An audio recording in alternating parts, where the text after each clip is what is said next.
Alhamdulillah, wassalatu wassalamu ala rasulillah, nabiyina Muhammadin wa alihi wa sahbihi wa man walah. Asyhadu an la ilaha illallah wahdahu la syarikalah, wa asyhadu anna Muhammadan abduhu wa rasuluh. Qala Allah Ta'ala fi kitabihil karim, ya ayyuhalladzina amanu taqullaha haqqa tuqatih wa la tamutunna illa wa antum muslimun. Ayyuhal ikhwah azani Allah wa iyyakum, kita bersyukur kepada Allah atas limpahan karunia dan nikmat yang Allah berikan kepada kita. Lalu bagaimana kita bersyukur kepada Allah? Banyak orang berkata, kita bersyukur, kita bersyukur. Lalu bagaimana tata cara merealisasikan syukur itu sendiri? Tentunya merealisasikan syukur adalah sesuatu yang mudah insya Allah. Tetapi kita butuh kepada sesuatu yang bisa memberikan kepada kita pemahaman tentang hakikat daripada syukur itu sendiri. Ketahuilah, sesungguhnya Allah mencintai orang-orang yang bersyukur. Allah Subhanahu wa Ta'ala memuji Nabi Nuh sebagai hamba yang syakur, abdan syakura. Sungguh ini menunjukkan bahwasannya kategori hamba yang bersyukur adalah merupakan perkara yang dicintai oleh Allah Subhanahu wa Ta'ala. Lalu bagaimanakah kita bersyukur, ya akhi? Ketahuilah, sesungguhnya seseorang disebut bersyukur apabila ia telah memenuhi 3 syarat. Yang pertama, yaitu mengakui nikmat Allah Subhanahu wa Ta'ala dengan hatinya, bahwasanya itu adalah nikmat Allah Subhanahu wa Ta'ala. Disebutkan dalam hadis Nabi Shallallahu Alaihi Wasallam bahwasanya Rasulullah Shallallahu Alaihi Wasallam bersabda, Allah Ta'ala berfirman, asbaha min ibadi mu'minun bi wa kafir. Masuk di waktu pagi ini, di antara hambaku ada yang beriman kepadaku dan ada yang kafir kepadaku. Adapun orang yang mengatakan, kami dihujani dengan karunia Allah dan rahmatnya, fadzalika mu'minun bi wa kafirun bil kaukab. Dia adalah orang yang beriman kepadaku dan kafir kepada bintang-bintang. Adapun orang yang berkata, kami dihujani di pagi hari ini, kami dihujani mutirna bikauka bikada wa kada, binaui kada wa kada, kami dihujani dengan bintang ini dan itu, maka kata Allah, ia adalah orang yang kafir kepadaku dan ia beriman kepada bintang-bintang. Ikhwatul Islam azani Allah wa iyyakum, lihat, hamba ini menisbatkan nikmat itu kepada selain Allah. Berarti orang yang menisbatkan nikmat kepada Allah dan mengakui dengan hatinya bahwasanya nikmat itu milik Allah Subhanahu wa Ta'ala, maka berarti ia telah bersyukur kepada Allah Jalla Thana'uhu. Maka dari itu, ya akhal Islam azani Allah wa iyyakum, ini adalah merupakan syarat yang pertama dikatakan seseorang hamba bersyukur kepada Allah, yaitu al-i'tiraf, i'tiraful qalb, yaitu pengakuan dengan hati bahwasannya nikmat itu semuanya berasal dari Allah Subhanahu wa Ta'ala. Ia adalah hamba yang bersyukur. Kemudian yang kedua, ya akhul Islam azani Allah wa iyyakum, hamba yang bersyukur adalah yaitu yang mengucapkan dengan lisannya, dia memuji Allah Jalla Thana'uhu, dia memuji Allah dan berucap alhamdulillah, maka ia telah bersyukur kepada Allah Subhanahu wa Ta'ala.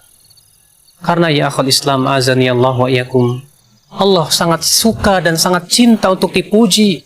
Rasulullah sallallahu alaihi wasallam bersabda, laisa ahadun ahabbu ilaihil madhu min Allah. Tidak ada siapapun yang paling suka untuk dipuji dari Allah Subhanahu wa Ta'ala. Tidak ada siapapun yang paling suka untuk dipuji melainkan Allah Subhanahu wa Ta'ala. Allah cinta kepada hamba-hambanya yang suka memuji Allah Subhanahu wa Ta'ala. Oleh karena itu, ya akhal Islam azani Allah wa iyyakum, orang yang senantiasa memuji adalah hamba-hamba yang dicintai oleh Allah Subhanahu wa Ta'ala. Disebutkan dalam hadis Nabi sallallahu alaihi wasallam bahwasannya seorang hamba apabila telah makan lalu ia mengucapkan alhamdulillah alladzi at'amani hadzal ta'am wa razaqani min ghairi haulin minni wala quwwah. Segala puji bagi Allah yang telah memberikan makanan kepadaku makanan ini dan memberikan rizki kepadaku makanan ini dengan tanpa ada daya dan upaya kecuali melainkan dari Allah Subhanahu wa taala, maka kata beliau akan diampuni dosa-dosanya yang telah lalu. Subhanallah, ikhwatul Islam azani Allah wa iyyakum. Berarti hamba ini adalah hamba yang bersyukur kepada Allah. Hamba ini yang mengetahui bahwasanya nikmat itu dari Allah Subhanahu wa taala. Semua kenikmatan yang kita rasakan itu dari Allah, maka pujilah Allah Subhanahu wa taala. Bahkan musibah yang menimpa kita, hendaknya kita memuji Allah. Sebagaimana disebutkan dalam hadis adalah Rasulullah SAW apabila ditimpa kenikmatan, beliau mengucapkan alhamdulillah alladzi tatimu bihis salihat. Dan apabila beliau ditimpa oleh Allah musibah, maka beliau berucap alhamdulillahi ala kulli hal. Subhanallah. Adapun yang kedua, ya akhul Islam azani Allah wa iyyakum, maka sesungguhnya orang yang bersyukur kepada Allah Subhanahu wa taala adalah yang menggunakan kenikmatan ini dalam rangka beribadah kepada Allah. Menggunakan kenikmatan itu untuk beramal saleh. Menggunakan kenikmatan yang Allah berikan kepada dia berupa nikmat sehat, berupa nikmat berbagai macam nikmat berupa harta, kemudian ia gunakan untuk kemudian di jalan Allah, ia infakkan hartanya di jalan Allah. Ia jadikan kesehatannya untuk beribadah kepada Allah. Berapa banyak orang yang tertipu oleh kesehatan dan waktu luang? Berapa banyak orang yang tidak menggunakan kesehatan dan waktu luangnya? Pada Rasulullah SAW bersabda, nikmatani maghbunun fihima katsirun minan nas. Ada dua nikmat yang kebanyakan manusia tertipu padanya. Ada dua nikmat yang kebanyakan manusia tertipu padanya. Apa itu? As-sihat wal faragh, yaitu kesehatan dan waktu luang. Ketika kenikmatan sehat itu, ya akhul Islam azani Allah wa iyyakum, digunakan sebaik-baiknya, digunakan ia berusaha untuk mentaati Allah ketika ia sehatnya, maka ia telah bersyukur kepada Allah Subhanahu wa taala. Akhul Islam azani Allah wa iyyakum, maka sesungguhnya ya akhi azani Allah wa iyyakum, ini adalah merupakan hakikat syukur. Yaitu yang pertama, mengakui dengan hati bahwa ini adalah nikmat dari Allah Subhanahu wa taala. Dan ia nisbatkan nikmat itu kepada Allah. Adapun kemudian ia menisbatkan nikmat kepada selain Allah Subhanahu wa taala, maka itulah kufur kepada Allah. Sebutkan dalam ayat Allah taala berfirman ketika menyebutkan tentang orang-orang, yaitu tentang si Qarun, yang ia berkata, innama utituhu ala ilmin indi. Aku diberikan semua ini disebabkan keilmuanku, kecerdasanku, kepintaranku. Ia menisbatkan nikmat kepada dirinya. Ia mengatakan bahwa aku diberikan banyak sekali harta yang banyak seperti ini akibat daripada kecerdasanku, daripada kepintaranku. Subhanallah, si Qarun telah kufur nikmat. Ia menisbatkan nikmat itu kepada dirinya.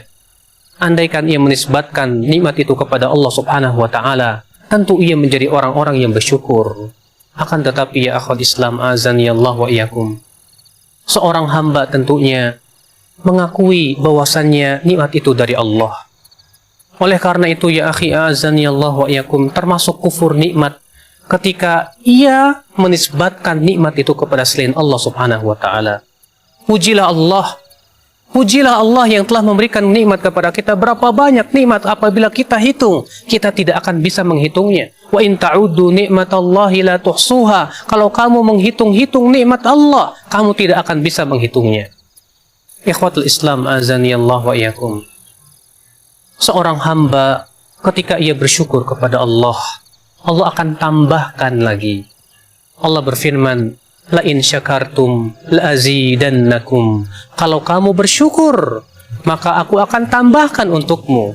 Apabila kamu bersyukur, Allah akan tambahkan lagi kepada dia. Ketika kita bersyukur kepada Allah, mensyukuri nikmat yang begitu banyak yang memberikan kepada kita, Allah akan tambahkan dan tambahkan lagi. Subhanallah, diberikan keberkahan dalam kenikmatan kita. Maka dari itu ya akhi, janganlah sampai kenikmatan yang Allah berikan kepada kita berubah menjadi malapetaka. Bagaimana bisa? Iya, kenikmatan itu berubah menjadi malapetaka. Kapan? ketika kenikmatan itu menipu diri kita. Kita menganggap seakan-akan kenikmatan itu tanda Allah sayang kepada kita. Sehingga ketika Allah berikan kenikmatan seakan-akan itu adalah merupakan tanda kasih sayang Allah kepada kita. Padahal belum tentu, ya akhi, azani Allah wa iyyakum. Dengarkan firman Allah, sabda Rasulullah SAW. Idza ra'aita, kalau kamu melihat ada orang yang diberikan oleh Allah kenikmatan akibat maksiatnya, maka itulah hakikat daripada istidraj, diulur oleh Allah. Lalu Rasulullah membawakan firman Allah Ta'ala, falamma nasu ma dzukiru bihi fatahna alaihim abwaba kulli syai' hatta idza farihu bima utu akhadnahum baghtah fa idahum mublisun. Allah berfirman, falamma nasu, ketika mereka telah melupakan apa yang telah diperingatkan kepada mereka, kami bukakan pintu-pintu segala sesuatu. Sehingga apabila ia telah gembira, merasa senang dengan apa yang Allah berikan kepada dia, sekonyong-konyong adab kami menimpa dia. Ternyata dia pun termasuk orang-orang yang bersedih hati. Subhanallah, ikhwatul Islam, azani Allah. Lihatlah, orang ini diberikan kenikmatan oleh Allah akibat maksiatnya. Ternyata itu tanda bahwa ia diistidraj, diulur oleh Allah supaya bertambah kesesatannya. Ini sesuatu yang sangat menakutkan sebagai seorang mukmin. Ternyata nikmat itu berubah menjadi malapetaka. Nikmat itu akibat daripada ia tidak mensyukurinya. Ia gunakan nikmat itu untuk berbuat maksiat kepada Allah Jalla Sana'u. Maka ya akhul Islam, azani Allah wa iyyakum, ketika seorang hamba diberikan oleh Allah Subhanahu wa Ta'ala kenikmatan, kemudian ia mengintrospeksi dirinya, ia memeriksa dirinya, apakah kenikmatan ini akibat ketaatan dia? Ketika kenikmatan menghampiri kita dan kita ingat, alhamdulillah selama ini kita berbuat ketaatan, maka pujilah Allah. Itu adalah sebagai sebuah keberkahan yang Allah berikan kepada hamba. Tapi ketika nikmat itu menghampiri kita setelah kita berbuat maksiat, subhanallah, ini yang menakutkan diri kita. Ini yang membuat kita khawatir, jangan-jangan ini istidraj. Subhanallah, ya akhal Islam, Imam Ahmad bin Hanbal pernah disampaikan kepada beliau, apa itu, wahai Imam Ahmad? Orang-orang memuji engkau, wahai Imam Ahmad. Tapi apa kata Imam Ahmad bin Hanbal? Akhsha an yakuna hadha istidraj. Aku khawatir ini istidraj dari Allah, diulur agar aku tambah sesat. Subhanallah. Rupanya Imam Ahmad bin Hanbal, ya akhal Islam, azani Allah wa iyyakum, merasa khawatir apabila nikmat itu berupa pujian manusia, berupa apapun yang Allah berikan kepada kita, ternyata itu menjadi sebuah istidraj dari Allah Subhanahu wa Ta'ala. Makanya ya akhal Islam, kita diberikan nikmat oleh Allah Subhanahu wa Ta'ala, wajib kita syukuri. Dan kita pun juga hendaknya ketika diberikan nikmat oleh Allah Subhanahu wa Ta'ala, introspeksi diri. Jangan sampai ternyata nikmat itu akibat maksiat-maksiat yang Allah berikan kepada kita. Ikhwatul Islam, a'azani Allah wa iyyakum. Kemudian ya akhi, janganlah engkau jadikan kenikmatan itu parameter seseorang diberikan oleh Allah kebaikan. Allah Subhanahu wa Ta'ala mengatakan, fa'ammal insan idza mabtalahu rabbuhu fa'akramahu wa na'amahu. Lalu ia memberikan nikmat kepadanya. Allah memberikan kenikmatan kepada dia. Ia berkata, Rabbi akroman, Rabbku memuliakanku. Seakan-akan kemuliaan itu ia ambil sebagai parameter bahwasannya seseorang itu diberikan nikmat oleh Allah, berarti ia mulia. Kalau begitu, orang-orang kafir yang kaya raya itu pun tidak termasuk orang-orang yang dimuliakan oleh Allah. Ini tidak mungkin, ya akhwat Islam. Parameter seorang mukmin tiada lain adalah keimanan dan ketakwaan. Maka dari itu ya akhi, nikmat-nikmat yang Allah berikan kepada kita berupa nikmat kesehatan, nikmat waktu luang, nikmat harta benda, nikmat diberikan kemudahan kita untuk memakan makanan-makanan yang lezat. Gunakanlah itu semuanya untuk mentaati Allah, sehingga kenikmatan itu tidak berubah menjadi malapetaka untuk hidup kita. Kita mohon kepada Allah Subhanahu wa Ta'ala, semoga kenikmatan-kenikmatan itu yang diberikan oleh yang diberikan oleh Allah kepada kita menjadi sebuah keberkahan dalam hidup kita. Kita mohon kepada Allah Subhanahu wa Ta'ala, ya akhi, agar kita termasuk orang-orang abdan syakura, seorang hamba yang bersyukur kepada Allah Subhanahu wa Ta'ala. Dan tentunya di antara rasa syukur kita adalah dengan cara mempelajari agama Allah, dengan cara menuntut ilmu Allah, lalu kita mengamalkan dalam kehidupan kita sehari-hari. Maka kemudian kita berusaha untuk istiqomah di atas jalan yang hak. Kemudian kita senantiasa berdoa kepada Allah, ya muqallibal qulub, tsabbit qalbi ala dinik. Wahai yang membolak-balikan hati, kokohkan hati kami di atas agamamu. Maka itulah ya akhwal Islam, hamba yang bersyukur, hamba yang berbahagia setelah diberikan kenikmatan oleh Allah di dunia. Allah pun berikan kenikmatan di akhirat. Itu sesuatu yang tentunya kita harapkan. Ini saja yang bisa sampaikan. Mudah-mudahan yang saya sampaikan bermanfaat. Aqulu qouli hadza wa subhanakallahu bihamdik asyhadu an la ilaha illa anta astaghfiruka wa atubu ilaik. Wa sallallahu ala nabiyyina Muhammadin wa alihi wa sahbihi wa sallam.